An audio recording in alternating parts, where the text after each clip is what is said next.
You and I are both members of this Facebook group, Kosher Cocktail Enthusiasts, which is you interviewed David Statman, who's the founder of the group. Yeah. So that's, people in there are kosher cocktail enthusiasts, and vermouth comes up all the time as something, what are you doing? What do you do for vermouth? And people make their own vermouth. Lots of people in that group make their own vermouth because, first of all, it's not that hard. Oh, really? Yeah. And I can tell you how to do it, but imagine you take wine. That's a start. Yeah. Well, it's wine and alcohol and spices. There's so many things that in cocktails that present challenges for kosher, but vermouth is for sure number one because it's in a lot of cocktails and it's made out of wine. So you're not going to get it unless it's made special kosher. So if you want to know why it's not kosher for Pesach. Yes, I'm curious. Yeah. So there's three components, right? There's the wine, there's the brandy, and the spices. So so you put brandy in vermouth. Yeah. So there are many legal things involved in producing alcohol. One of them is that certain things are defined very specifically. So vermouth, well, put it this way. If you own a winery and you want to make a wine product that includes alcohol, the alcohol has to be made out of the same fruit that the wine is made out of.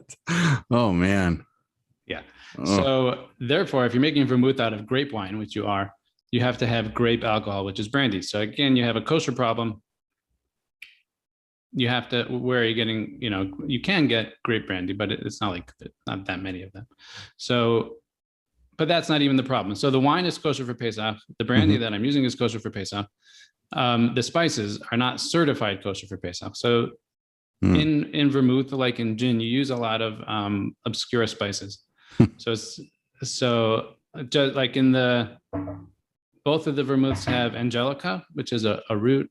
It tastes kind of cinnamony, but also kind of like herbal, celery-ish. That's a common thing in gin, and it's common in vermouth. There's also a bittering agent in the vermouth. The name vermouth comes from wormwood, which, because it's a Jewish drinking podcast, wormwood is mentioned in the Torah 7 times. Ooh, it's good. It's a good party fact. Yeah. Wormwood in the Torah specifically, or Tanakh more broadly? In Tanakh. I'm sorry. In Tanakh. Definitely in at least once in the Torah, but in Tanakh 7 times, I think.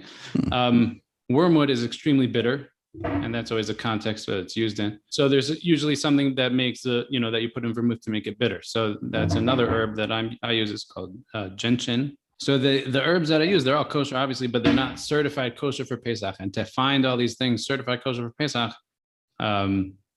it's not practical right now. I mean, it sounds like obscure roots and stuff. Yeah. Yeah. It could be that the herbs don't necessarily need to be specifically certified for Pesach. Like, some ingredients are just kosher for Pesach no matter what. So, but as of now, it's not.